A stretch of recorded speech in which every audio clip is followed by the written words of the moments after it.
Vamos a empezar, vale? Venga, boa tarde a todos, a todas. Vamos a desenvolver as comisións correspondentes ao pleno deste mes. Bueno, ante todo, gracias por permitir o cambio de data para celebrar as mismas e, por lo tanto, para facilitar a asistencia a outros eventos. Vamos a desenvolver o orden do día. Comezamos por a primeira comisión, a Comisión Informativa da Administración Provincial, Transparencias e Emerxencias. Aquí temos nada acta anterior, non temos ningún asunto nesta, máis que a moción de urxencia que non hai. Acta anterior entendo que non hai ningún problema. Moción de urxencia que non hai, e rogos e preguntas. Sí? Dígame. Sí, boa tarde a todos. No, simplemente a raíz da noticia de ayer de que esta Casa da Diputación vai colaborar con Iberdrola na promoción de actividades culturais, educativas e deportivas, se nos podía definir un poquinho en que vai consistir esa colaboración. Bueno, pois, efectivamente, onte tuvemos un encontro, continuación do que fora, do mandato que tuéramos do pleno, efectivamente, de que a raíz do 1.200.000 se entablaron negociacións negociacións ou encontros con Iberdrola. Efectivamente, quedou claro, eu creo que quedou claro para todo o mundo que xurídicamente o tema está pechado, por desgracia, xa nos executamos unha sentencia firme, e, por tanto, xurídicamente o tema está pechado, e entonces o que se busca é o que serían cumprimentos alternativos. E onte mantuvemos unha reunión precisamente co director de Iberdrola en Galicia para pedirlle a colaboración, efectivamente, que non lle podemos exigir xurídicamente, pero pedirlle a colaboración por a vía da acción da responsabilidade social corporativa que teñen estas empresas, efectivamente con actividades relacionadas que promovo ou que axude, dende logo, ou que organice a Diputación. Falouse de onde eles poden actuar máis, en entidades deportivas, culturales, de tipo social e demais. Un dos exemplos, non é, estou mirando ahora aquí o señor Orentino, un deles é a colaboración que vai a ter co Concello do Barco xa, na semana que ven, creo que nunha de carácter cultural. E entonces o que lle pedimos é unha concreción, esas son algunhas que xa tiñan determinado, pero unha concreción das que se vai a facer. En canto tiñamos, pasámosles. O titular é ao revés, Iberdrola colaborará ca Diputación na promoción de actividades culturais. É que o titular se nos pasou ao revés. É dicir, que a Diputación colaborará con Iberdrola. Non vamos a colaborar, eles van a colaborar con nós. Vale. Pois entón foi ao revés, non vamos a colaborar con eles. Logo non lle vou financiar nada deles, teño claro. Vale. Sí. Sí. Vale. Bueno, pois, boa tarde a todas e a todos. Isto é unha pregunta con respecto ao parking do Chuo do hospital, que en noviembre creo que tuveran unha reunión os traballadores con Patricia para falar do tema das tarifas, porque antigamente antes pagaban 35 euros cada 2 meses unha tarifa plana para poder acceder ao aparcamento, e agora pagan 25 euros mes, é dicir, que subiu un 40% o coste, o precio desa tarifa plana. E a cuestión é se se negociou tamén coa concesionaria, e se se negociou, se chegou a algún acordo, qual sería ou qual é ese acordo. Gracias. Porque eu fui xa que... Sí. Bueno, boa tarde. Tivemos xa 2 reunións coa Xunta de Personal e 3 reunións coa concesionaria. É dicir, aquí o problema base ven de que se estaban aplicando unhas tarifas que non eran as que se levaron no pleno anterior. Pois son unhas tarifas que se negociaron entre a Xunta de Persoal e o propio parking. Entonces, cando nos facemos a modificación da ordenanza para darlle entrada aos enfermos de Alzheimer, entendimos que o que estaba aprobado eran 40 euros por 200 horas e agora eran 25 euros cada mes por horas ilimitadas. É dicir, cando lle explicamos a Xunta de Personal, entenderon que a nosa proposta era beneficiosa. O que estaban aplicando eran 35 horas cada 2 meses, tempo indefinido. Que pasa? Que a empresa tamén dice que o número de abonados son 750 sobre 900 e pico plazas, cando o parking de Saba, que está concesionado pola Xunta, son 200. Entón, hai que negociar, é dicir, por un lado a Xunta de Personal está disposta a que se reduza o número de abonados e hai que ver, tamén hai un incremento, lóxicamente, dentro do 2018 dun IPC que tamén habría que implementar, sin chegar á cantidad dos 25 euros, pero ahora teremos que chegar a falar tanto cun lado e con outro, de sentarnos ambas, por un lado nós, con eles e ca concesionaria, para ver ceder dun lado e do outro para chegar a un punto intermedio.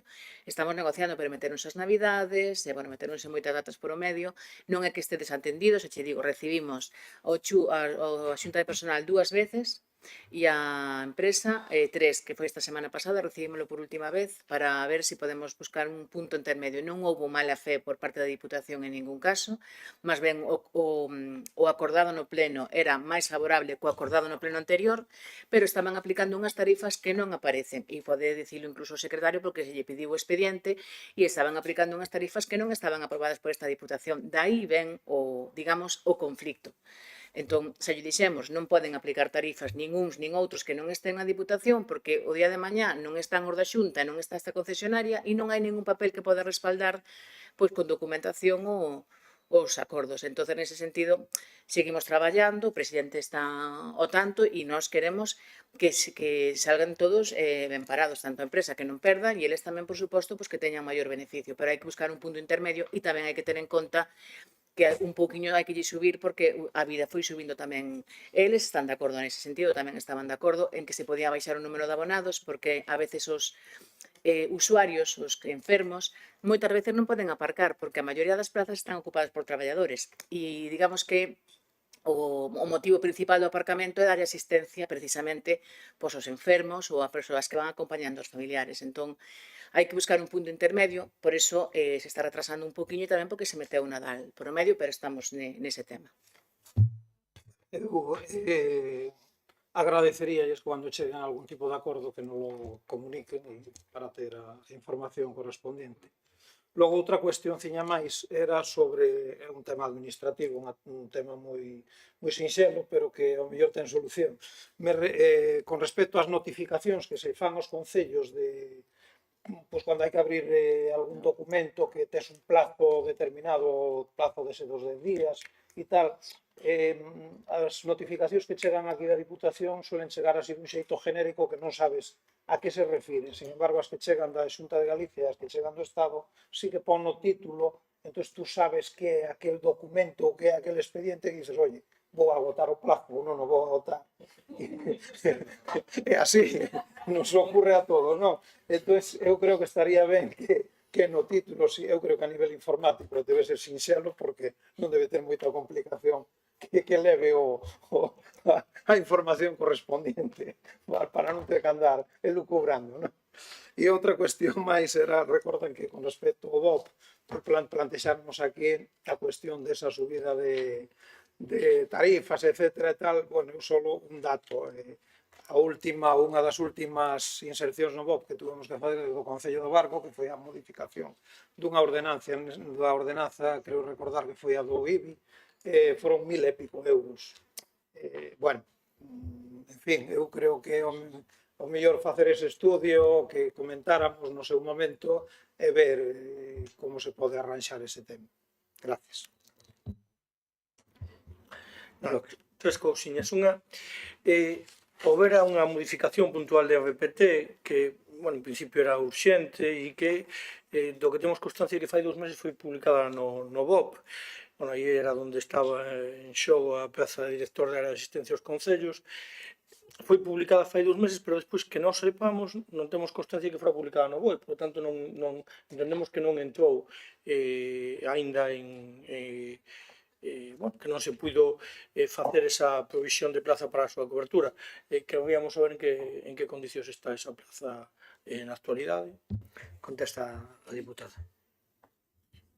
Supoño que te refires ás dúas direccións de área, a de transparencia e a de asistencia a municipios. Pois sí, publicouse no DOGA e a verdade é que, bueno, por diversas cuestións estuvo, deixámola aí un pouco apartada, un medio, bueno, está habendo moito traballo e de publicacións e demais e deixámola e vais a sacar ora en breve. Esa e outras máis, vale? Vais a publicar, mandarse o BOE para que se publiquen as dúas plazas e algunhas outras cousas que hai pendientes, que quedaron por aí, bueno, pois facendo, bueno, pues, por cuestións nosas de organización do Departamento de Recursos Humanos e de dándolle prioridades a outras plazas, pero sí, en breve sacarase. Despois, outra sería, xa en unha ocasión preguntamos por este tema, hai un programa que foi financiado con fondos europeos, ou polo menos do Ministerio, que era Hai un Ourense para ti. Non sabemos se chegou a presentar algún foro a aqueles lugares que se fixeran en 3D, porque nós temos constancia de que en Allariz se chegou a facer, pero a verdade é que nin temos tido acceso a esa presentación. Cando se teña acceso xa vai pasar de moda, porque sabemos que todas as novas tecnologías avanzan moito e era para ver con gafas de visión 3D, etc. E todo eso non ten trascendido, polo menos non se ten feito nada público.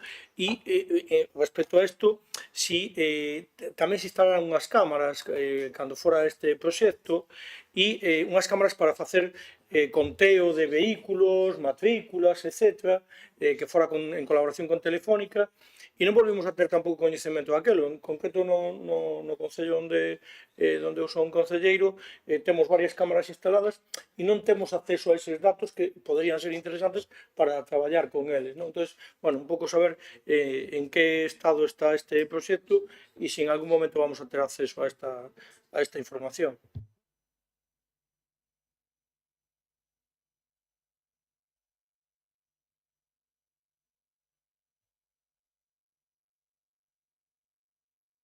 E por último xa, nada, saber se houve algún avance respecto ás negociacións que había abertas, que nos constan, no consorcio de emerxencia dos bombeiros da provincial, bueno, se ten habido algún avance a ese respecto e en que estado está na actualidade, nada máis.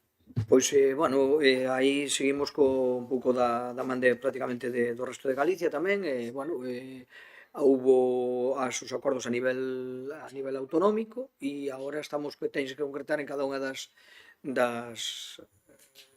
bueno, cada unha das provincias, e houve unha primeira reunión e vais a convocar agora unha segunda, previsiblemente para pechalo na semana que ven ou bueno, ou nestas datas, vamos. Vale. Algo máis? Vale, pois entonces damos por rematada esta primeira. Empezamos en segunda das comisións previstas para hoxe, a Comisión Informativa Especial de Conta, facente de Recursos Humanos. Como primeiro punto do orden do día temos a aprobación da acta anterior, que supoño que non tendrá ninguna objeción e, por tanto, dámola por aprobada. E no segundo punto está a aprobación inicial do orzamento do Consorcio de Augas de Valdeorras e a súa integración no Consorcio do Orzamento Xeral da Deputación Provincial de Ourense para o exercicio 2025. Ten a palabra Marta Novoa. Bueno, moi brevemente, bueno, como como podestes ver no expediente, pois o orzamento para o Consorcio de Augas de Valdeorras para este ano 2025 ascende a un total de 1.805.000 euros. Por capítulos, pois o capítulo de persoal é un total de 418.638,91, o de gastos correntes e servizos 1.386.000 aproximadamente, e os gastos financeiros sobre 300 euros. É un orzamento que cumple, bueno, pois a estabilidade orzamentaria, que está equilibrado en gastos e ingresos e que, bueno, responde ao que se ven facendo nos últimos anos e supoño que non debería haber ningún problema, porque vamos, é algo co que está de acordo obviamente o propio consorcio, e supoño que bueno, pois na zona onde se actúa, pois entendo que estarán contentos. En cualquier caso, pois agardamos as súas consideracións para poder falalas. Vale, gracias. Democracia. Non. Reserva de voto. Vale. Soy? Nada, nós vamos a votar a favor. Foi unha decisión xa tomada polo pleno por unanimidade, polo tanto, pois, non temos nada que obxetar ni que decir. Vale, perfecto. Moitas gracias.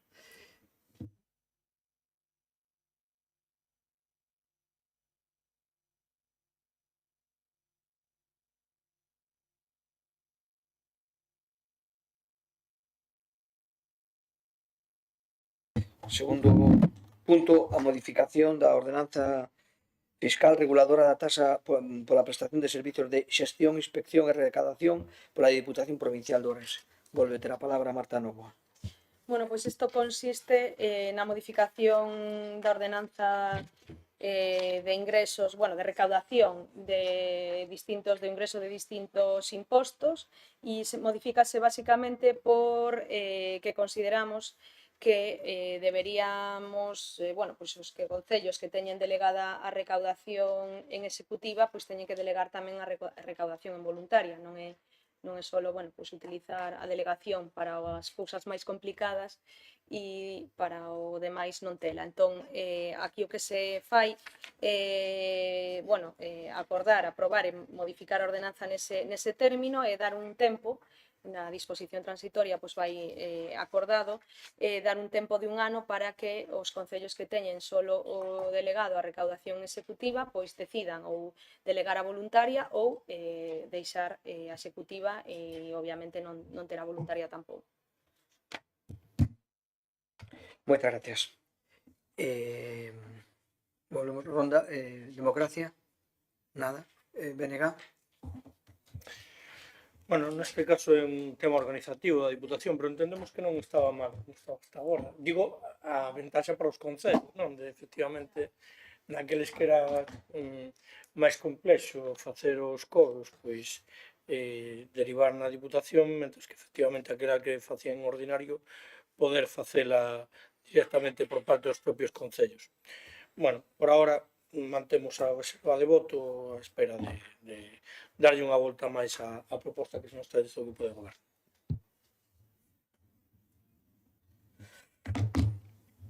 Vale, gracias. Soe. Sí, bueno, pola nosa parte tamén vamos a facer reserva de voto. Sí que é verdad que hai un refrán que dice que en roe oso tamén quen coma carne que corro oso ou ao revés. Pero bueno, en todo caso sí que lle daremos unha volta de cara ao pleno. En todo caso, sí que nos gustaría saber cuántos concellos teñen a executiva solo exclusivamente delegada. Xa viña preparada para esa pregunta. No, bueno, si non fago volo chegar, non, pero hai tan só 7 concellos que son Melón, Calvos de Randín, Melón, Calvos de Randín, Petín, Boborás, Teixeira, Carballeda de Valdeorras e Xunqueira de Espadañedo. E destes concellos non todos, por exemplo, hai moitos deles que teñen solo delegada a tasa da auga.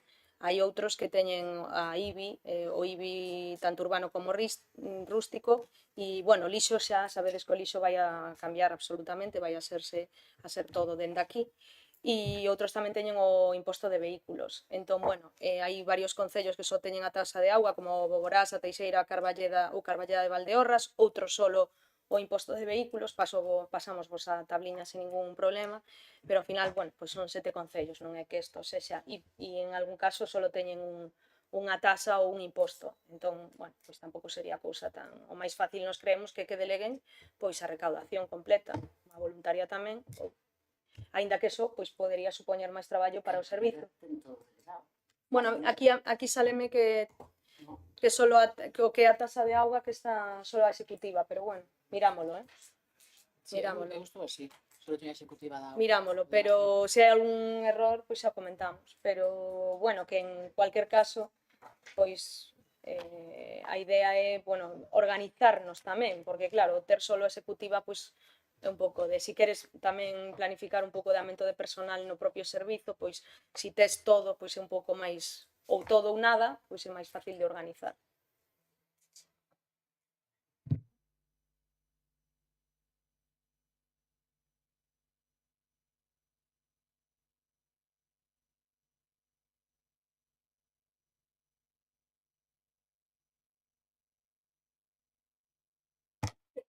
Punto 4, expediente número 1 barra 25 de modificación das bases de execución do orzamento. Vixente da Diputación Provincial de Ourense. Bueno, volve ter a palabra o seu tema da Facenda Marta Novo.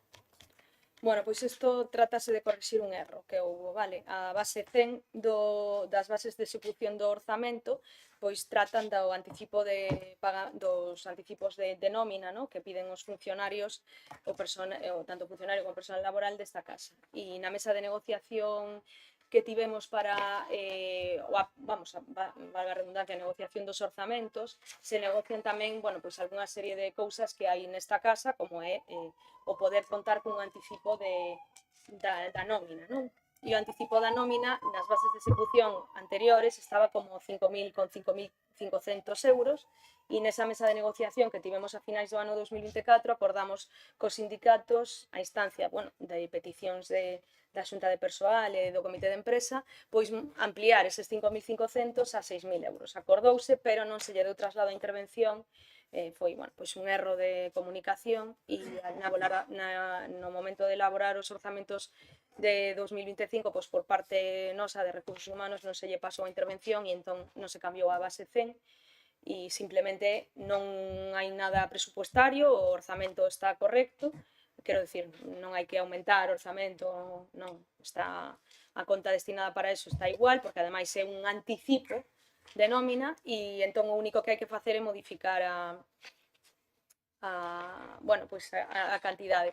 E despois hai que modificar tamén a base 39 por un tema dos anticipos de caixa tamén, que non, bueno, pois que se modificou un poquinho aí o tema da justificación, bueno, porque chegábamos sempre a final de ano, de feito chegase moi a final de ano cos anticipos, a justificación dos anticipos de caixa, un problema para a intervención estar nos últimos días do ano tramitando os anticipos de moitas persoas de distintas áreas que os teñen dentro desta casa e entonces o que se lle puso é que, bueno, pois un límite, non? Antes do de decembro, en cualquier caso, se hai algunha excepción por algo que poida ocurrir, non é que non se vayan a aceptar a justificación un pouco posterior, pero non para que non todo o mundo aquí pois justifique o último día, non? Entón, antes do de decembro, que nos parece visto que pasou na justificación deste ano cando íbamos moito a correr, pois decidimos modificar a base 39 neste senso.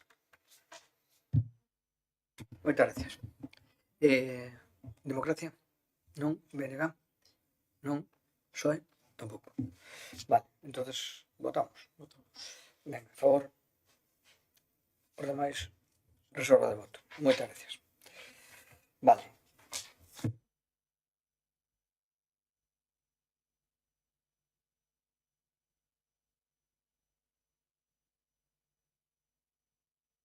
O primeiro punto, como sempre, no orden do día é a aprobación da acta anterior, que entendo que tampouco hai ningunha obxección e queda aprobada.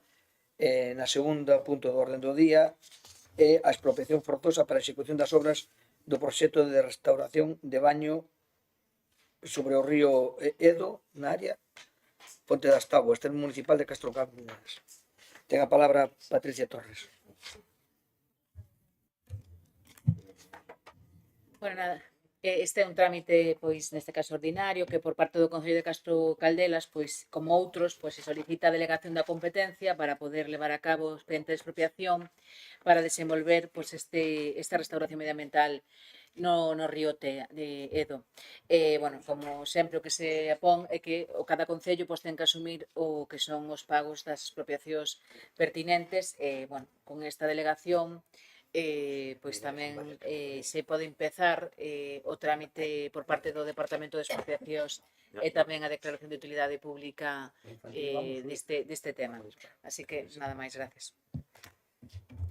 Moitas gracias. Democracia? Non? BNG? Nós votaremos favorablemente, entendemos que é algo que é favorable e que é a petición, ademais, neste caso do Concello de Castro Caldelas, por tanto, o noso voto vai ser favorable. Moitas gracias. PSOE? Sí, home. Sin intervención, vale. Bueno, pues entonces votamos, ¿no? A favor. A favor, a ver, non que deixedes eso.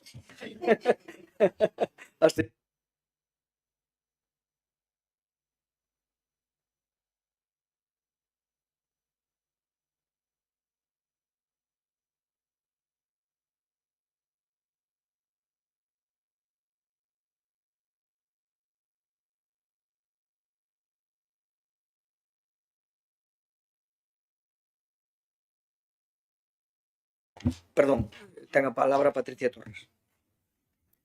Ben, novamente, pois nada, que tuvemos conocemento pois que dentro do plan do Ministerio con respecto ao tema do transporte pois por estrada, a proposta que fai o Ministerio é eliminar 90 puntos, 90 paradas concretamente en toda Galicia e afecta concretamente pois a 6 da nosa provincia, xa sumadas as que se retiraron anteriormente. Neste caso afecta os concellos de Trasmiras, a Mezquita, Ribadavia, Ríos, a Rúa e a Llarín da nosa provincia. Entón, entendemos que, bueno, pois que temos que instar neste caso pois o goberno que reconsidere a decisión, por suposto que non elimine estas paradas. Somos unha provincia que creemos que todos os esforzos que se fagan son poucos para poder revertir as estadísticas, porque, sobre todo fomentando o que o rural, estes son concellos pois, do ámbito rural, por suposto, e que entendemos que quitarlle paradas pois, ir hacia atrás e non hacia adiante. Por tanto, instamos neste sentido a que non retiren estas paradas e que incorporen outras que xa suprimiron anteriormente e que teñan en conta pois, as demandas que se fan dentro das administracións diferentes, sobre todo as dos concellos tamén, a hora de facer e elaborar este mapa, sobre todo porque o importante é facer unha discriminación positiva de cara ao rural e con estas accións dende logo que non se fan. De momento nada máis, grazas. Moitas gracias. Democracia? Non? Venega. Bueno, creo que foi 2 plenos, non? Tivemos a oportunidade de debatir algo similar ao respecto da Xunta de Galicia, naquele caso centralizado na comarca da Baixa Limia e Cenanova. Claro, o problema é complexo, eu non discuto. Evidentemente, ao reducirse o número de usuarios, pois tamén ás veces é máis complicada a sostenibilidade das líneas. Ao mesmo tempo, no goberno central dá igual que este un partido ou outro, entre si esa boca do rural, e que hai que apoiar o rural, pero ao final os cartos acaban indo, porque eu cando fora isto, como tocaba a Llari directamente, lérame a lei de mobilidade, e era curioso porque falaban do tema de mellorar as líneas no rural, pero despois a parte económica iba a todas as grandes cidades. Non sei como demo era, pero ti lías aquelo e dicías, oye, pois a letra sona ben, pero os números van todos para o mesmo sitio sempre, que eran as grandes cidades, porque é onde se concentra a cidadanía e supoño que onde hai máis votos. Supoño que será por eso, non porque nos tiñan manía, quero pensar eu, non?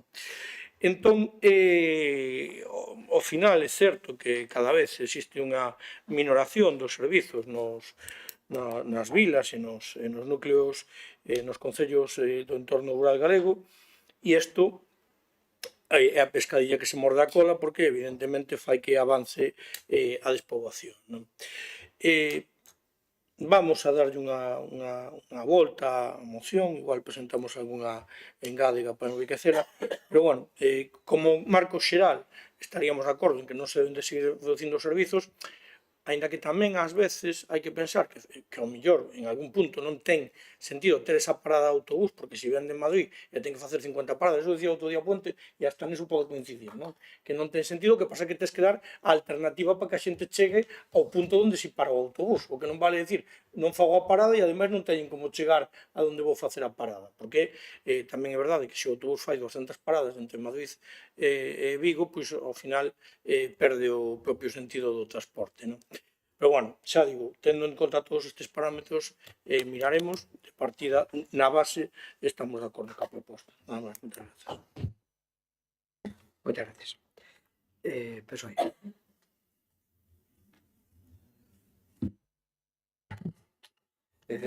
Moi boas tardes a todos e a todas.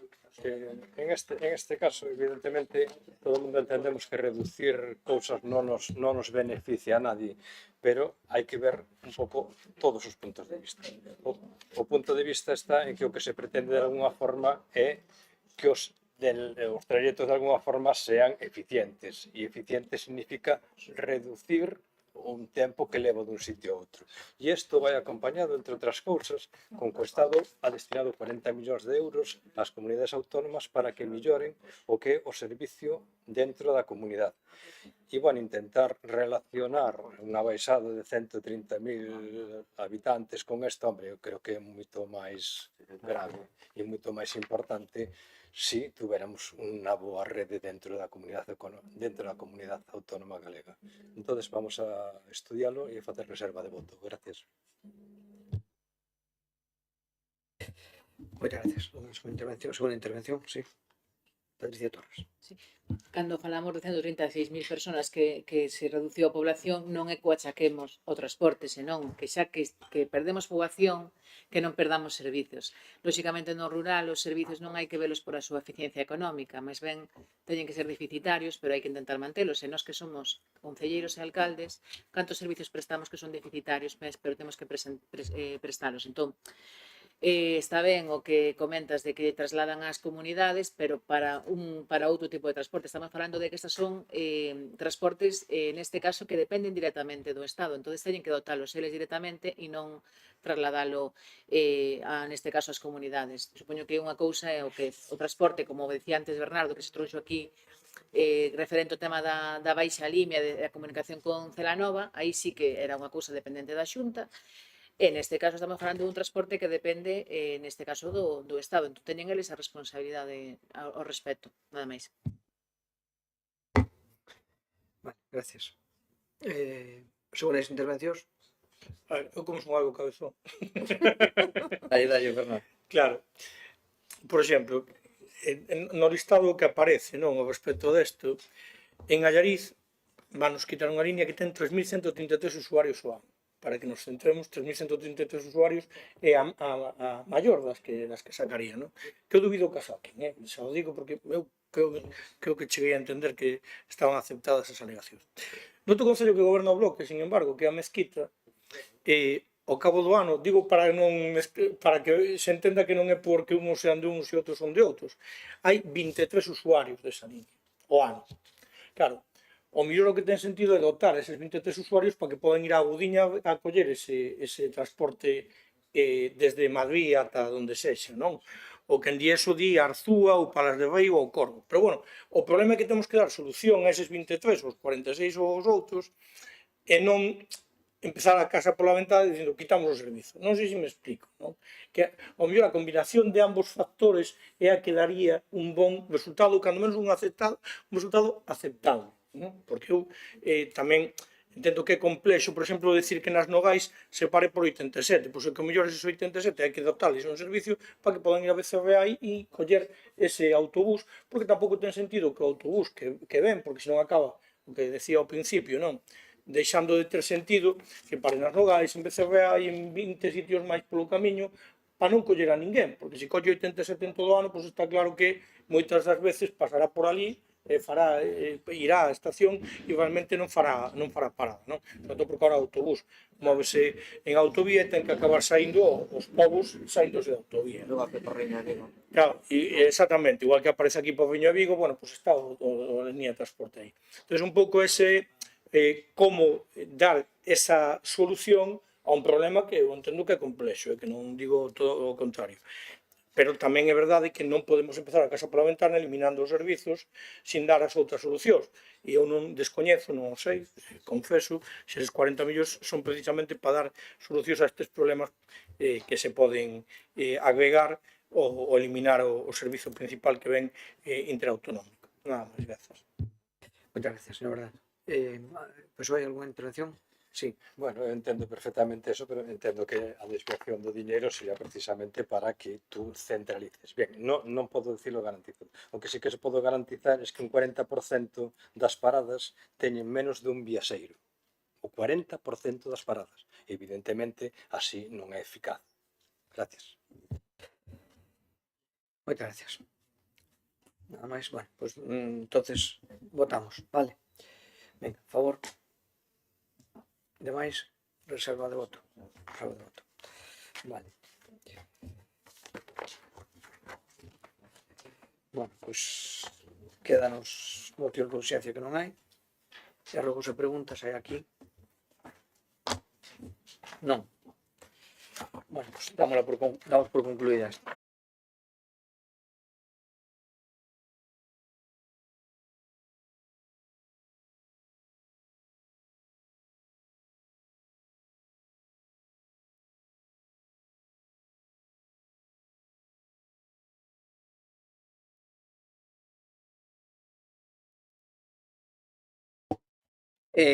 Concretamente vamos logo xa ca comisión de terceira, ca comisión informativa de políticas sociais.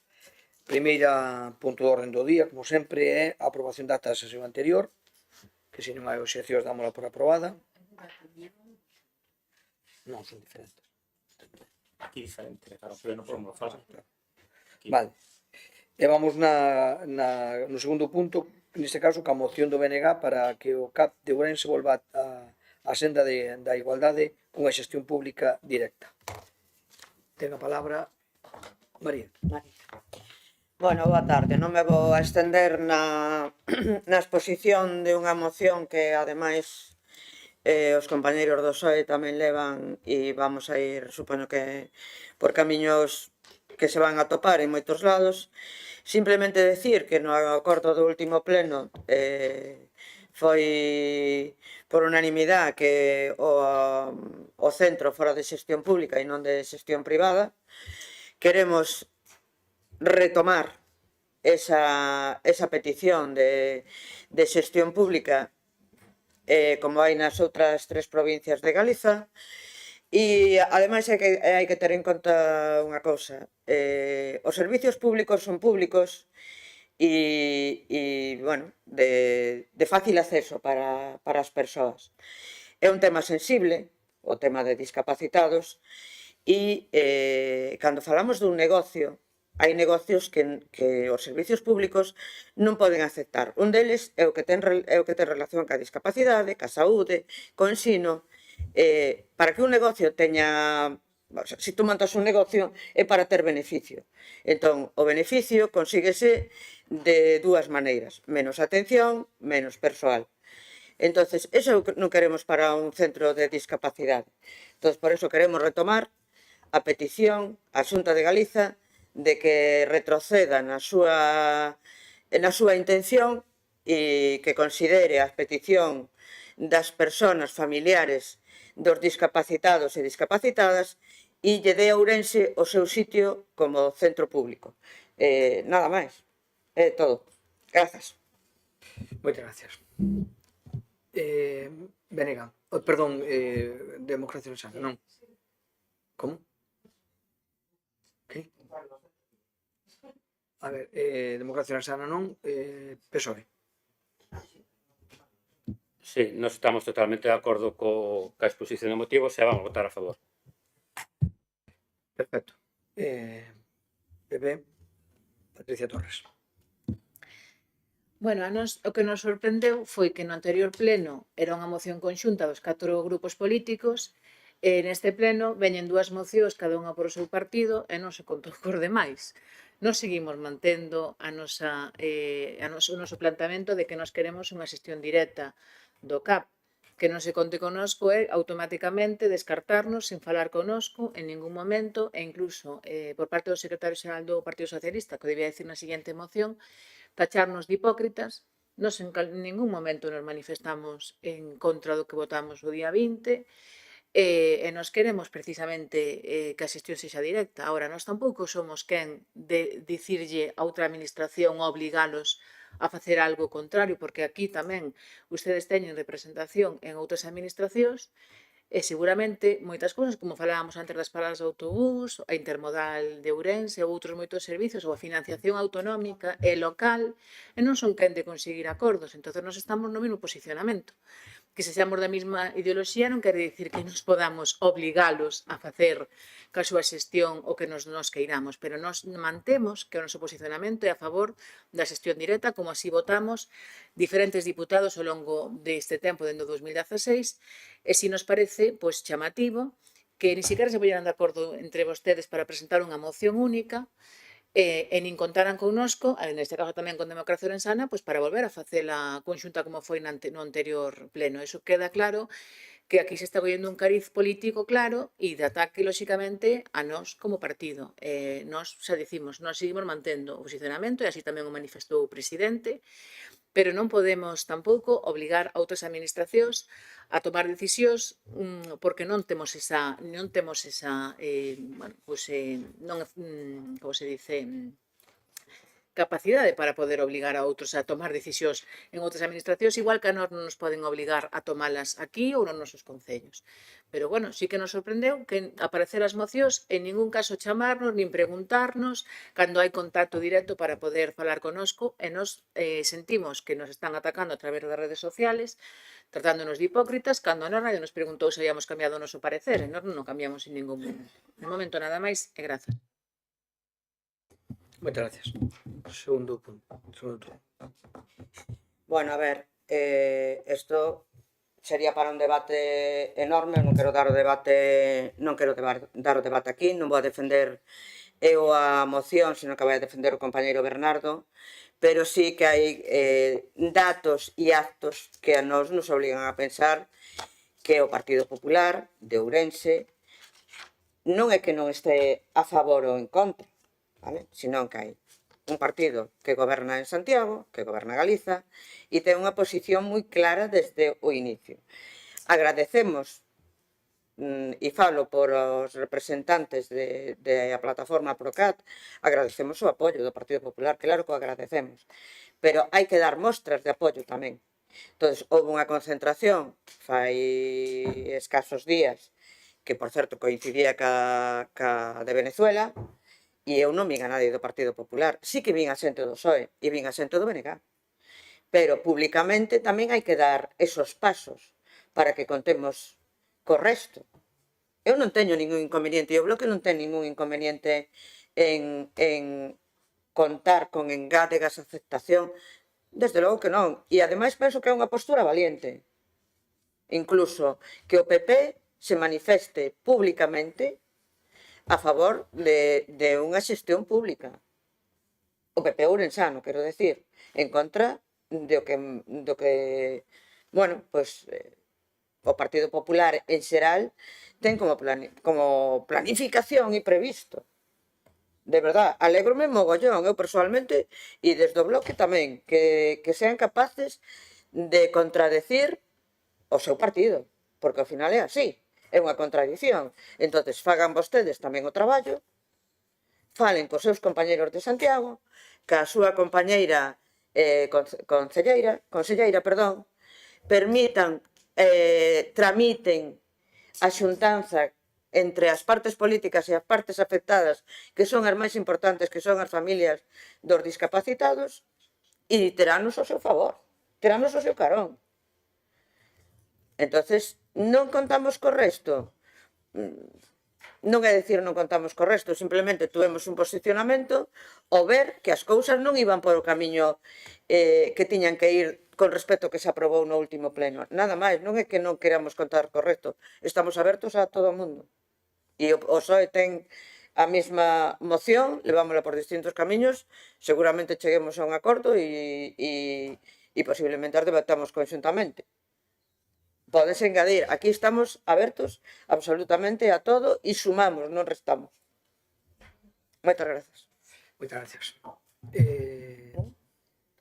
PSOE. Sí, vamos a ver, non tiña pensado intervenir nesta, tiña pensado intervenir na seguinte, pero bueno, por alusións o vamos a facer. De paso, aproveito xa tamén enlazar ca seguinte, non faremos un doble debate da mesma e todo demais. A mí parece moi ben que o Partido Popular ahora nos diga aquí en comisións que sigue defendendo o mesmo acordo que fixemos fai apenas un mes e pico nunha moción conxunta, pero hai moitas formas de manifestarse e de levar a cabo, digamos, unha reivindicación coherente e pura e dura co acordo que tomamos aquí na Diputación. Eu recordo perfectamente, aproximadamente fai 5 anos, cando viñera o tema, cando se empezou a falar da construcción da mesma, xa naquele momento, no debate, de como se producía o debate, ante a inquedanza do resto dos grupos, xa a postura do portavoz do Partido Popular naquele momento xa deixaba lugar a dúbidas de que a xestión fose directa e pública. Xa deixaban, digamos, con matices e todo demais. Eu creo que as sospechas que tiñamos naquele momento se manifestaron agora cando inmediatamente a conselleira manifestou de que isto non iba a ser unha xestión directa e pública como pedían aos ciudadanos. E tamén, si é certo que levamos unha decepción importante Cando inmediatamente o presidente da Diputación comprendeu e con aquiescencia, digamos, a postura da Consellería. E o dixo así públicamente. Entón, aí é cando nos veu a preocupación, digamos, ao resto dos grupos políticos de se realmente vamos a defender ou non algo que consideramos que ni máis ni menos tan sencillo como é o mesmo dereito que ten Pontevedra, que ten Lugo, que ten a Coruña.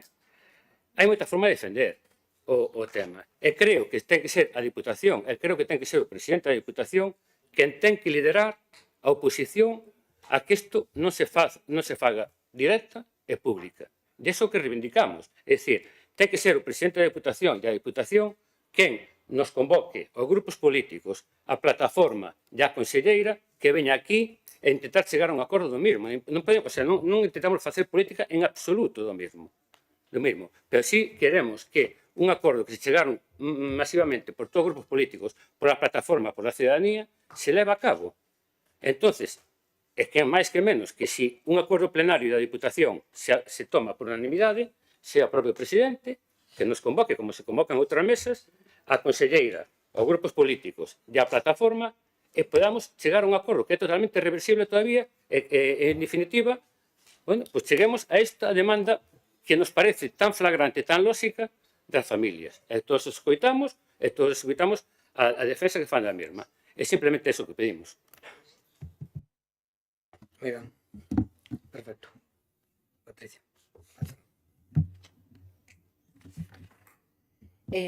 Nós xa temos votado máis veces solicitándolle neste caso a Xunta de Galicia, como foi non hai moito tema do SAF, dixendo claro pois, que había que cumplir por parte do Estado, pero sí que votamos a favor de que se aumentara o coste que se pagaba pola hora. É dicir, nós non é a primeira vez que temos un criterio como grupo pensando nos nosos veciños, igual que fixemos o día 20 do pasado mes en outras ocasións. Por iso non entendemos que destes comentou no antes María, dimos por sentado que vos cambiara de su posicionamento. Home, pois a ningún de nós nos preguntaste, estes por sentado as cousas, a verdade é que un pouco increíble. A min o que me chama a atención cando dices ti, Álvaro, é que non estamos a facer política en absoluto.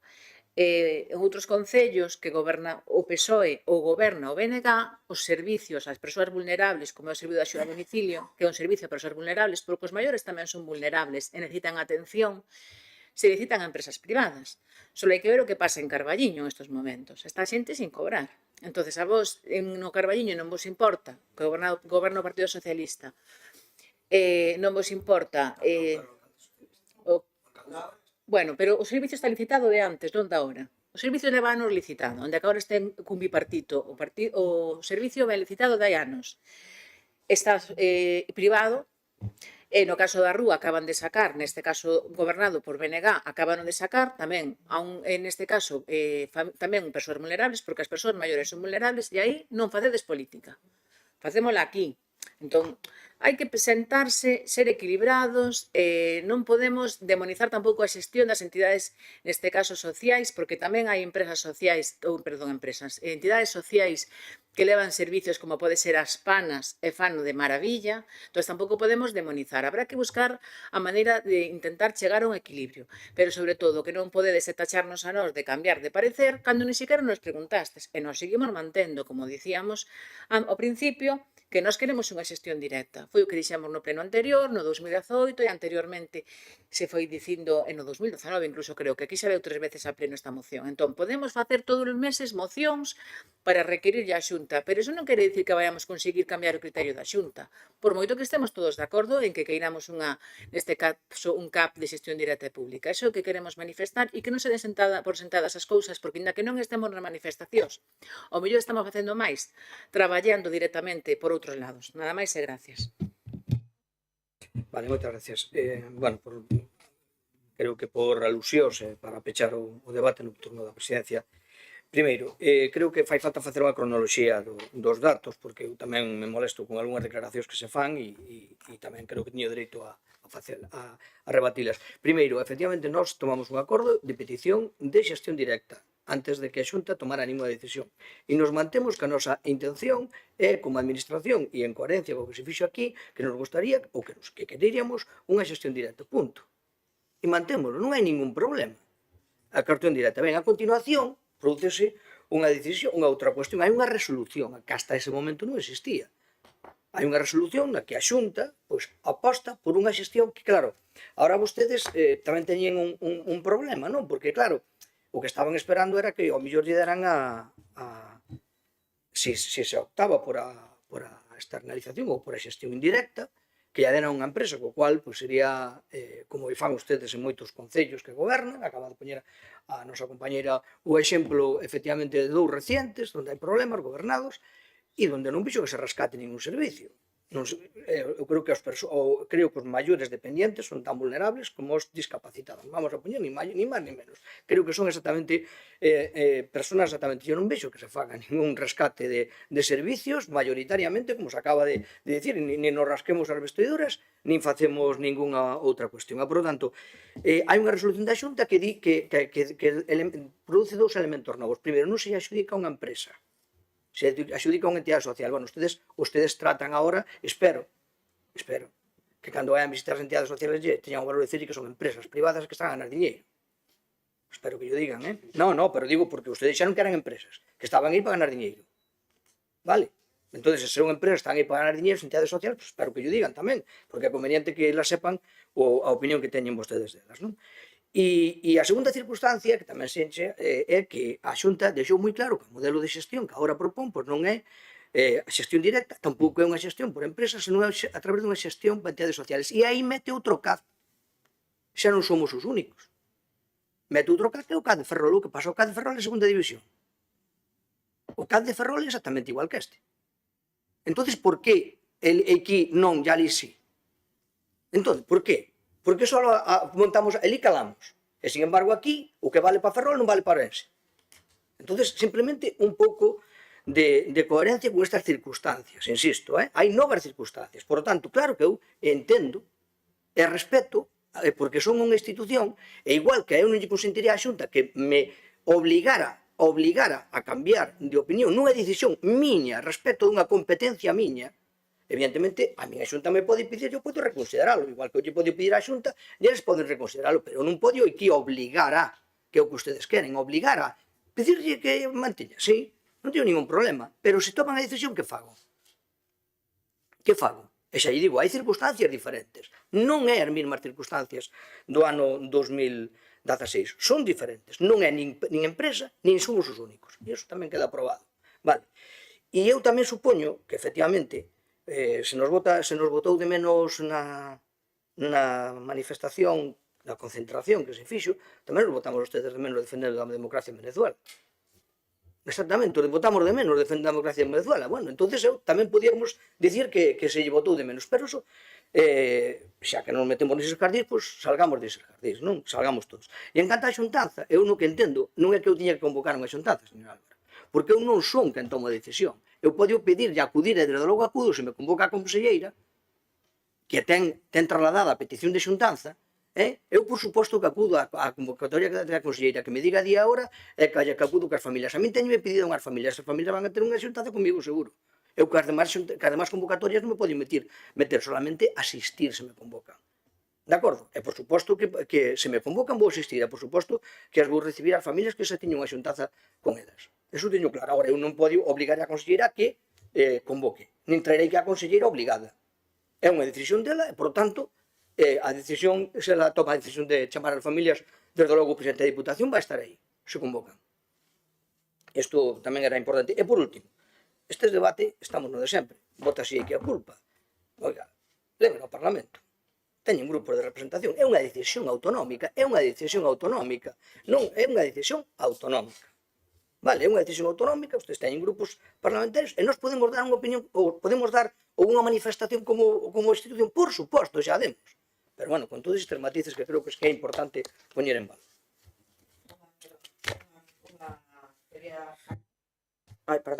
Quería contestar. Vale.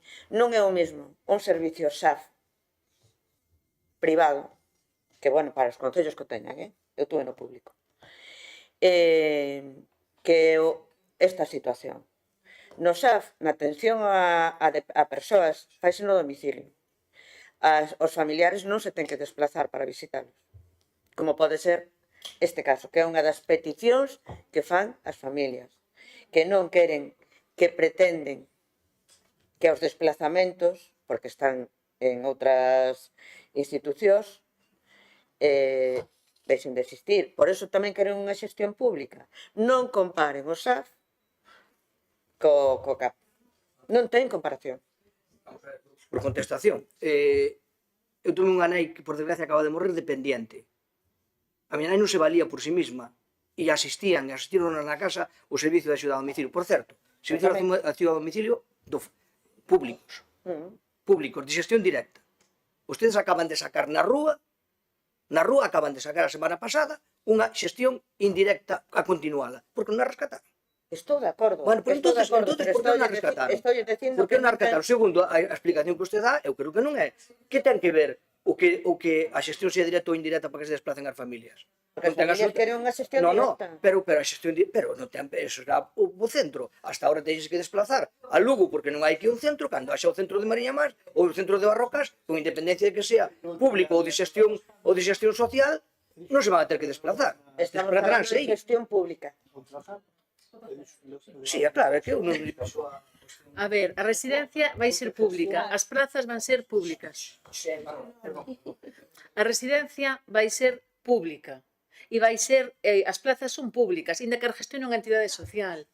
E como nas residencias privadas tamén hai plazas concertadas e aí van por a lista da Xunta. Entón, neste caso vai ser unha xestión, polo que plantea neste caso a Xunta de Galicia, a través dunha entidade social, pero vai ser con carácter público e as plazas van a ser públicas subvencionadas íntegramente neste caso pola Xunta de Galicia e se irá por unha lista, que hai unha lista común, irán, según vai habendo plazas, irán pasando as persoas ao centro, pero vai ser de carácter público. Que iso non quere dicir, e iso pasa nas residencias en xeral, que moitas veces, cando tú optas a unha plaza pública, moitas veces non é na túa zona na túa área de acción, a veces hai que ir para o barco, digo por a zona, falando da miña zona, ou tens que ir a Ríos, ou tens que ir a outro sitio, porque, claro, a ser nunha lista, vante chamando e onde hai plaza disponible vas accedendo e despois sí que é certo, unha vez dentro da plaza pública podes pedir o traslado. Pero neste caso, as plazas van ser públicas, independentemente da gestión. Vai ser público, vaise levar por unha lista pública na que estén anotados neste caso os usuarios vulnerables. Non vamos a seguir co debate porque enredaríamonos. Non quero eu... Moi breve, porque como ben dice, o debate será no pleno da historia. Simplemente poñer un matiz en dúas outras cousiñas que se dixeron. É dicir, en primeiro lugar, tanto a intervención de Patricia como a do presidente, en todo momento foi entender a licitación que vai facer a Xunta de Galicia, se comprender o tema, é dicir, disculpar, incluso justificar a mesma. E cando falábamos de Carballiño, claro que hai problemas. O que intentamos evitar é que esos problemas se trasladen, digamos, a licitacións como pode ser a do CAF. É dicir, que non teñamos que rescatar o día de mañá esos problemas. E, por último, simplemente, nós non lle pedimos que obligue a Xunta a nada. Ni a unha reunión, ni máis menos, simplemente que desde a Diputación se promova esa xuntanza que piden as familias do dependiente entre os grupos políticos, o propio presidente da Diputación e a conselleira da Xunta de Galicia ou quen delegue, o que promova, non que exixa. Por suposto, non somos capaces nadie de exixir, é dicir, pero sí promover, que creo que promover, digamos, son conceptos distintos, nada máis.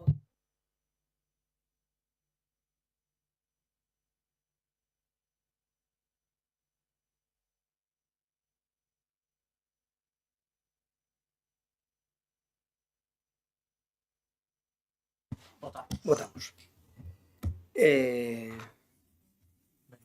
A ver. Bueno, é verdad. Primeira do bloque, a favor.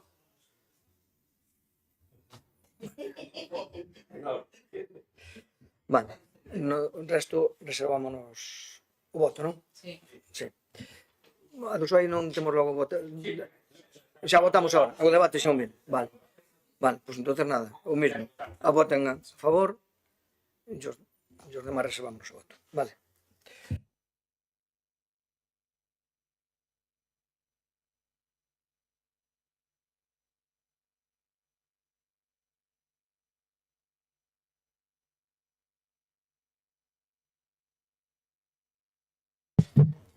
de todos xeitos, así como reflexión, non, despois de escoitar este interesante debate, vénseme á cabeza que, tendo en conta que estamos na Deputación Provincial, que é o órgano así de representación do municipalismo, non?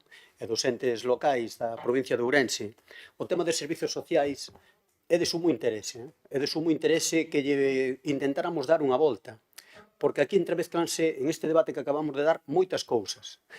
Efectivamente, o exemplo que o presidente puña da situación de moitas persoas dependentes na súa casa, que é onde deberíamos tender a que estén, non? Darlles un bo servicio a que a xente se quede nas casas. Hai outra xente que necesariamente ou por vontade quere ir porque é maior, e incluso sendo válido ou non válido, vai a unha residencia de persoas maiores. Eses servizos que a cidadanía cada vez necesita e precisa máis, ten un caso especial en Ourense, porque temos unha poboación moito máis avellentada. Sería interesante un debate que tipo de servizos imos dar, porque a partir da pandemia do ano 2020 o concepto de seguridade e de asistencia cambiou radicalmente, non? Aquelas escenas e aquelas imaxes que vimos, non? E non ten nada que ver dentro dese modelo o sistema, por exemplo, do SAF, como decía a miña compañera, que non ten nada que ver. Por qué? Porque no SAF, os que sodes alcaldes, eu non o son, os que sodes alcaldes ou alcaldesas, vivides o que realmente acaba sendo a tortura das competencias impropias que tedes que asumir e que, por tanto, non queda máis remedio que externalizar, porque é absolutamente imposible que desde os concellos, da igual o color deses concellos, se poda asumir ese servizo. Por tanto, que se queda a facer? Como che dan axuda unha cantidade económica, que esa é a perversión do sistema, obliganche a dar ese servicio, ou tes que dar ese servicio porque te sintes obligado, danche unha axuda, pero non chega, entón tens que poñer cartos. E pois outra cousa distinta é todo isto, que realmente a min emocionoume o relato que fixo a persoa que interviu no pleno pasado como familiar. Supoño que nos conmoveu a todos, non digo que me conmovera só a min, porque é un relato a nivel persoal duro, non? Entón, nada, eu facía así esta mención simplemente, por qué? Porque certamente os que sodes alcaldes e alcaldesas, ao mellor o de Ourense é distinto, eu son concelleiro no Concello de Ourense, para nós non hai esa cercanía, pero vos, os que sodes alcaldes e alcaldesas de concellos, sobre todo pequenos aquí en Ourense, esa cercanía supoño que conmove moito máis, porque son veciños nosos, vosos, neste caso. Bueno, nada, feita esta reflexión, que non podía quedarme no corpo dentro, que así xa externalicei, constará na videoacta, teño unha pregunta, sí, que é do que se trataba este punto, verdad? A pregunta é a seguinte, porque tamén a fixen hoxe a mañá na xunta diaria que tuvamos no Concello de Ourense. Hai uns días o señor presidente da xunta veu a presentar Ourense o enésimo plan termal, e dentro desa presentación, máis alá da avaliación que teñamos cada quen de o que vai supor, se vai ser certo ou non ser certo, todo iso que ali se propuña, sí que me chamou a atención que dentro das medidas estaba impulsar un novo balneario.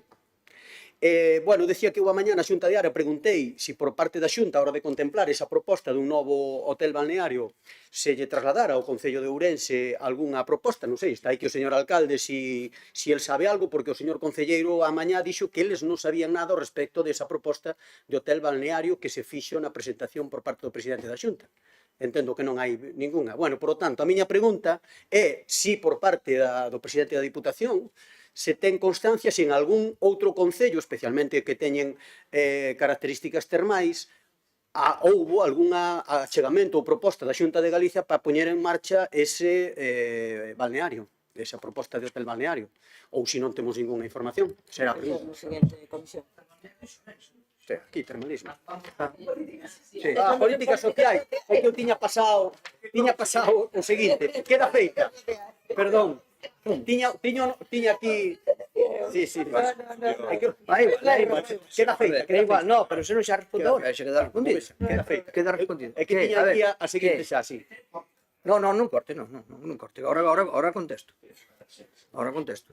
Vamos a ver, primeiro, non, señor Puga, non estou de acordo con vostede. Non estou de acordo con vostede, pois o SAF sea distinto, a atención ás persoas maiores sea distinto dos servicios sociais. Non estou de acordo con vostede. Non estou de acordo con vostede que non se podía facer, que sea unha maldición que nos vota un goberno. Por que o faguemos uns e outros non? Por que os faguemos uns e outros non? Por que o Pereiro o fai? Que o Pereiro falo para non poñer a nadie xa no curso. Por que o Pereiro o fai e a Rúa non? Claro, o San Cibrao, por qué? Porque temos a vontade clara, de prestar o servicio. Eu collimo pero non fago eso, ni fago a conciliación, ni fago ningún outro servicio. É todo xestión directa, fíxese. O presidente do Partido Popular de Ourense, todo por xestión directa. Bueno, pois aí está. Entonces, non é unha cuestión eu creo que non é unha cuestión de sensibilidade, é unha cuestión de decisión. Agora, eu, dito isto, eu podía me encher a boca, e dito isto, eu respeto as decisións de outra xente. Eu respeto a decisión, teño que sacar no debate político, pero eu respeto absolutamente a decisión da rúa. Eu simplemente a saco no debate político, como usted me saca a min outras cousas, ou nos saca outros exemplos como é o do CAP. Non con ánimo de interferir para nada na súa decisión, nin de criticada, simplemente é como un exemplo. Que quede perfectamente claro. Cada un arregla como pode. Ben, segunda cuestión, sobre unha pregunta que me faría. Plan, a ver, veus a presentar un plan estratégico. Non se viñeron a presentar accións concretas. E un plan estratégico onde se, como o seu nombre indica, marca as líneas estratégicas, a financiación estratégica, etc. E dentro dese plan estratégico, un dos obxectivos é que a capital, creo que non podemos renunciar a eso nadie, a capital nese plan estratégico teña un hotel termal, evidentemente un hotel termal que se pagará de acordo co Concello, cos inversores, ou no seu caso dicir o que se lle ofrece aí, son fundamentalmente unha financiación ou unhas condicións, pero nas que tamén interveñen condicións de tipo evidentemente urbanístico, etc., nas que teñen que intervenir por outras administracións. Veus a presentar un obxectivos, vale? Non se veu a presentar, é un plan estratégico, está exposto, non é un lugar onde se concretan accións, nun plan estratégico se concretan accións concretas de 3,2 millóns no balneario de Cortegada, nin 1,2 en Lobios, non. Eso virá a continuación. Senón se veu a presentar un plan estratégico con 4 eixes, etc., que ten a nosa disposición. Por lo tanto, nin o alcalde de Ourense, nin eu mismo, nin neste momento o presidente da Xunta sabe a ubicación de ningún, simplemente a vontade de colaborar desde a Xunta e financiar a instalación dun gran balneario na capital de Ourense. Iso é o que se presentou. Desculpai que me colí, As preguntas teño a ser de política social. Pero bueno, non é que non nos comuniquemos, Non entendo máis. Vale, dúas preguntiñas. Fai un ano, máis dun ano, solicitamos o nomeamento de filla predilecta de Antonia Ferrín, concretamente o 13/12. Xa o trouxemos varias veces a estas comisións, e sempre se nos dice o mismo, que estamos en ello, estamos trabajando en ello, pero non temos concreción de nada. Entonces gustaríanos saber se realmente lle van a dar para adiante a este tema, se vamos a deixar metido no caixón ou que plan ten con respecto a isto. Sí. Bueno, estamos hoxe por ello. Pois queda feito. Pois queda feito. Está César, que é o que leva o tema dos expedientes. Vale, pois preguntamos a César. E con respecto á política social, sei que podemos meter en política social, lembren que presentamos unha moción sobre o desenvolvemento da provincia de Ourense e quedamos en que se iba a convocar unha mesa para o seu tratamento e tampouco se convocou. Tamén estábamos pendientes de que pasara o Nadal. Non sei, desenvolvemento económico. Sí, tamén é verdade.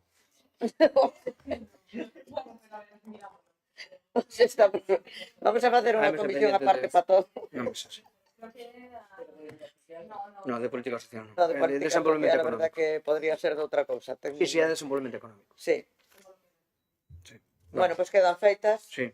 E logo comentaremos con César o tema de o nomeamento de filla predilecta. Ok. Queda rematada a comisión. Vamos ca siguiente comisión, que é a Comisión Informativa de Turismo, Termalismo e Medio Ambiente. Neste caso, vamos co primeiro punto de orden do día, que é a aprobación, como sempre, da ata anterior, correspondente á sesión do día 12. Entendo que non hai ningún tal, queda aprobada. A segunda é a moción do Grupo Socialista para a adopción dunha estrategia amplia e efectiva para a protección fronte a riscos asociados ao gas radón. Ten a palabra o Valentino. Gracias, presidente. Ben, pois é un tema que eu creo que todo o mundo conocemos, algúns ao mellor máis en profundidade, outro menos, pero non deixa de ser un enemigo invisible que, por desgracia, temos aí debaixo das nosas casas en casi toda a provincia de Ourense, en prácticamente Coruña e Pontevedra na súa totalidade, Lugo moito máis escaso, e logo pois, unha parte de España que é toda a zona oeste, desde Zamora, Salamanca, baixando hasta Extremadura, incluso a Serra de Madrid. Mais ou menos ese é o mapa do radón en España.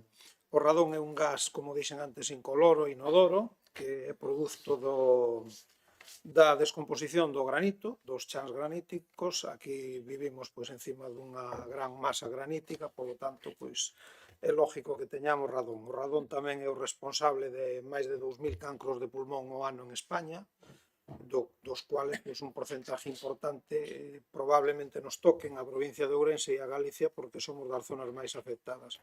Eu estuve mirando así por encima o mapa do radón de Galicia. Poden atopar vostedes nunha páxina que se chama radón.gal, que é moi interactiva, e aí podemos ver en cada concello pois, a situación na que estamos. Mais de 60 concellos daqui da provincia de Ourense están pintados en vermello, é dicir que están pois, lindando ou sobrepasando os 300 becquerelios metro cúbico, que é o límite que marca un pouco pois, onde debería de estar ventilado ou non ventilado.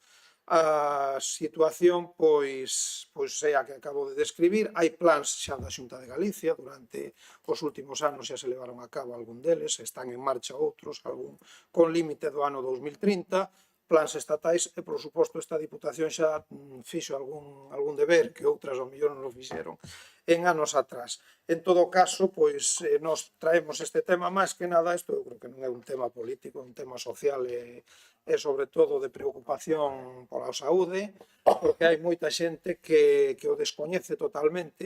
Vou lles contar unha anécdota que me ocorreu esta semana, xuntándome ali con dous veciños do Barco, dous veciños que teñen as súas vivendas unifamiliares.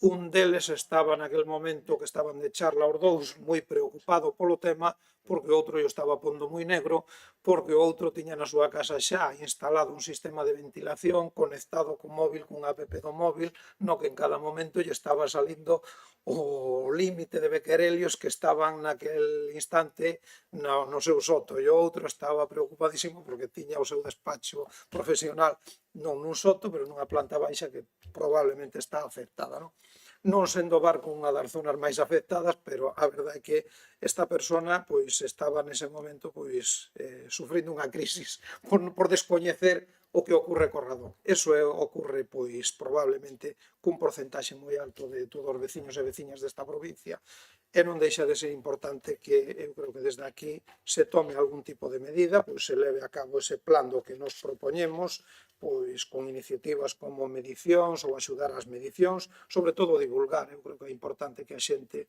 sepa o que pode ter debaixo da súa casa, facer as medicións adecuadas e unha vez coas medicións pois tomar as decisións que correspondan. E eu creo que de momento para a Comisión é suficiente. Gracias. Moitas gracias. Democracia? Non? BNG? Bueno, estamos de acordo. Vale, é un gas silencioso, como máis gases, é radioactivo. O oeste do Estado español está afectado, por suposto, nós estamos afectadas. E o noso voto, en principio, vai ser favorable, hoxe vámonos a reservar hasta estudiar o tema en profundidade do gas radón, pero, bueno, creemos que é un tema importante e que a información e, sobre todo, a concienciación das persoas pode evitar males maiores, e iso é o que temos que atender, nada máis. Moitas gracias. Pepe. Perdón. Toma, deixe un. Pero efectivamente eu vin a exposición de motivos e o argumentario da moción do PSOE, que é a proposta que traen, o argumentario é así, tal e como estamos entre que un gas incoloro, inodoro e insípido, e ademais é que a Organización Mundial da Saúde fala de saúde pública, non? efectivamente, a segunda motivo de cáncer de pulmón, se se une esa exposición ao gas radón co de fumar se multiplica por sinergias a posibilidade de incidencia en cáncer de pulmón. Pero, bueno, teño que dicir que a Diputación de Ourense é pionera dentro das Diputacións de Galicia, non sei de España, quizá tamén, pero de Galicia sí, porque no ano 2017 temos unha moción a proposta do Grupo Provincial do Partido Popular daquela, concretamente do mes de xullo do 2017, que se aprobou por unanimidade, unanimidade de Democracia Ourensana, do Partido Socialista e do Partido Popular. Que pasa? Que, efectivamente, a Universidade de Santiago de Compostela, que é a que ten o laboratorio de Garradón, fixe unha serie de consideracións, fixe un mapa da provincia de Ourense a instancias da Diputación. Temos todos os estudios, a mellor hai que actualizaros co laboratorio. Viu a pandemia e despois paralizou un pouco os plans e eu creo que se lle dixo ao Arentino antes de chegar, porque firmaba a moción, non por outra cuestión, non quero deixarte ti atrás, é que firmaba el, que temos que falar porque a mellor temos que retomar o que foi aprobado por unanimidade do 2017, temos que velo e poñelo. Aí se falaba de cooperación cos ayuntamentos, cos concellos de Ourense, daqueles concellos que voluntariamente se quixeran acceder á Diputación, de facer medicións, etc., co laboratorio que temos, que é un laboratorio de referencia nacional que é o da UCC. Por lo tanto, eu creo que temos que retomar ese tema, porque hai unha moción aprobada por unanimidade, por lo tanto, vamos a facer a reserva de voto hasta cando miremos eso e retomemos. Estamos falando dun tema, efectivamente, non é político, pero é de saúde pública, que é importante. Por certo, os ayuntamentos do presidente e da vicepresidenta son dos que máis incidencia teñen de gas radón. A comarca do Valdeorras a que menos, moi pouco. a comarca de Valdeorras como comarca pouco. Dentro da comarca depois hai algún concello que ten un poquinho máis. Pero, bueno, Valdeorras sálvase ben, e despois hai concellos como os de Masida e tal, sí. Bueno, Valdeorras sálvase ben, pero non outros concellos por causas naturales. Quanto nos gusta nombrar a Carballeda, tío. Bueno, moi ben. Orentino, queres segunda turno? Non vai falta.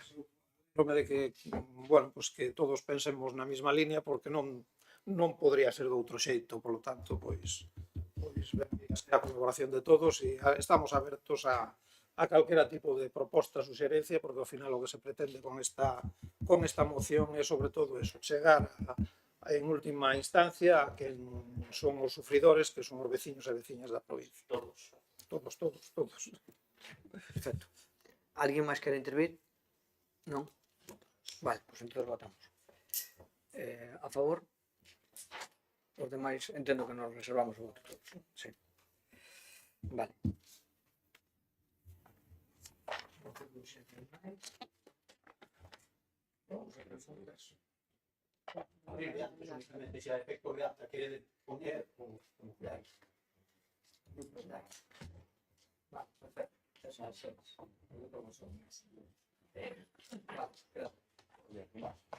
Terminamos a comisión.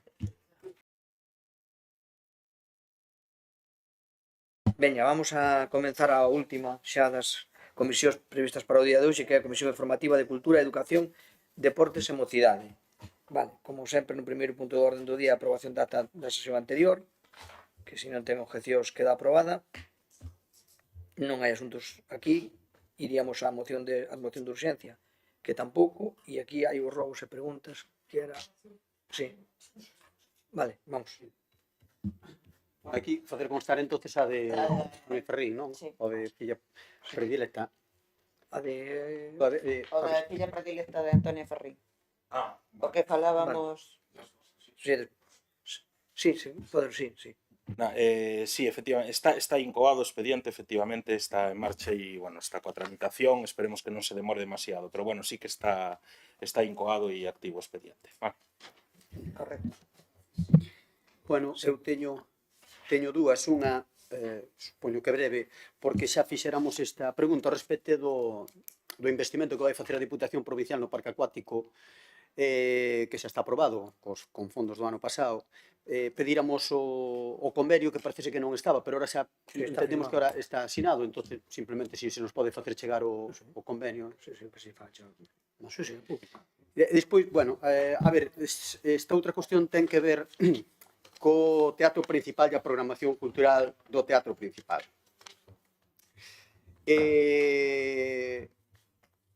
O teatro principal, a programación cultural, era, bueno, quizáis un dos iconos así que mellor funcionaba a nivel de cultura. Bueno, para todo Ourense, pero especialmente para as veciñas e veciños de Ourense. Teño aquí un modelo de comunicación que se viña facendo a finais do mes de novembro, de maneira que xa se puña en marcha e se indicaba os pasos a seguir cando menos no primeiro semestre do ano seguinte, non? Que ocorre? Que este ano pois retrasouse todo eso, non? Claro, aí había, por un lado, un retraso na programación, non se fixo co tempo e forma debido, como se viña facendo cando menos anteriormente, e xa no mes de xaneiro, avanzado o mes de xaneiro, sí que se avanzou unha programación que está colgada na página web, e fixos unha comunicación. Eu creo que esa comunicación non ten data, esa carta, porque eu teño a carta que enviaba a directora do teatro, neste caso concreto, a finais de novembro de 2023, e teño a que se enviou este ano, a que se comunicou, que está colgada na página web, que non ten data, curiosamente é unha carta que non ten data, non está datada, pero creo que anduvo sobre o 13 de xaneiro cando se comunicou esta carta, non?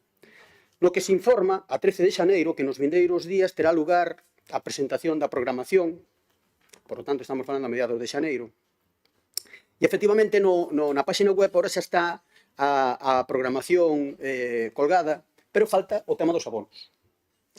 Nesta carta que se enviou a mediados de xaneiro, e xa houve dúas representacións, creo, a toda agora, que poderían entrar dentro da programación, non? O tema dos abonos plantéxase de que se debería facer a reserva entre o día 20 e o día 23 de xaneiro. Pero non saben as condicións, non saben os precios. Vas á página web a día de hoxe e aínda non encontras o precio dos abonos. E curiosamente tamén esta carta ben firmada, é moi grande, por certo, por parte non da directora do teatro principal, sino do director de área de cultura. Bueno, en todo caso, gustaríanos saber, xa non tanto a que se debeu esta situación, este problema, sino como se vai a solventar sobre todo o tema dos abonos. Sí, contestan. Ben, sí, efectivamente, por circunstancias extraordinarias que se produciron, pois hubo un retraso na programación, na salida dos abonos. Como ben dís, pois habitualmente a dinámica era facer esa presentación da programación no inicio de decembro e demais, e sí, pois eso, por circunstancias extraordinarias e allas, pois se produciu este retraso. Estáse traballando por parte da área, como ben dís, se enviou esa carta, se preveía poder facer a venta de abonos entre os días 20 e 23, unha vez máis por diferentes circunstancias non foi posible atender a ese plazo que se había marcado, e agora temos todo, eu creo que prácticamente está lista a programación para ser presentada probablemente na vindeira semana e sair os abonos á venta con normalidade, pero eu creo que o importante que hai que recalcar en a liña do que dicías ao inicio da tua intervención é que o Teatro Principal é unha infraestructura cultural de referencia na provincia e na cidade, cunha programación sempre de altísima calidade e que unha vez máis neste semestre volverá a cumprir as expectativas dos usuarios e os abonados, pero dende logo dende a institución tamén lamentamos pois os trastornos que se puideran ter ocasionado, pero en todo caso xa digo que probablemente na semana que ven este toda a cuestión resolta e se poida xa pois adquirir os abonos con normalidade. Xa digo, reiteramos disculpas, lóxicamente pois se produciu esta distorsión ou este desfase sobre o que era o habitual, o calendario habitual para a venta dos abonos, pero bueno, esperamos poder compensar isto coa calidade da proposta artística e cultural que haberá neste semestre. Gracias. Vale. Algo cousa máis? Non? Sí. Hola, boas tardes a todos e a todas. Nos queríamos saber se este ano se van firmar algún convenio de campos de fútbol na provincia.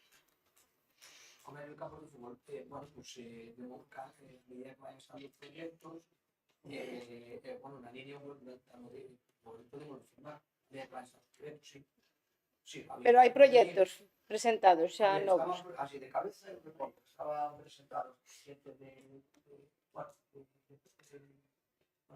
bueno, creo que agora todos tiñan xa porque o que máis duda era a duda agora de Diana, creo que tiña dudas Ese dentro. pero creo que se xa acabou, xa Sí. se tú. Bueno, pasamos o que ahora mismo presentado.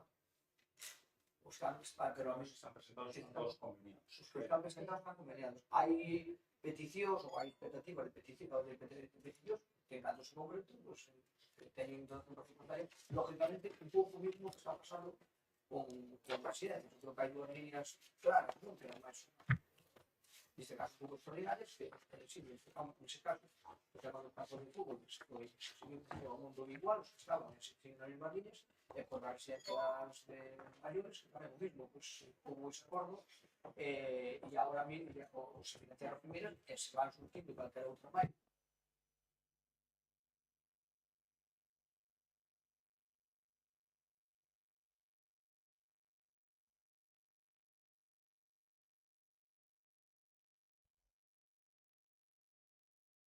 Van a ter o mesmo tratamento, vale?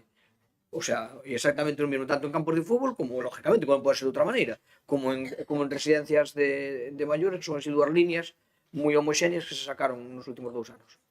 De acordo? Venga, perdón. Venga, gracias. Que terminamos, queda arrebatado.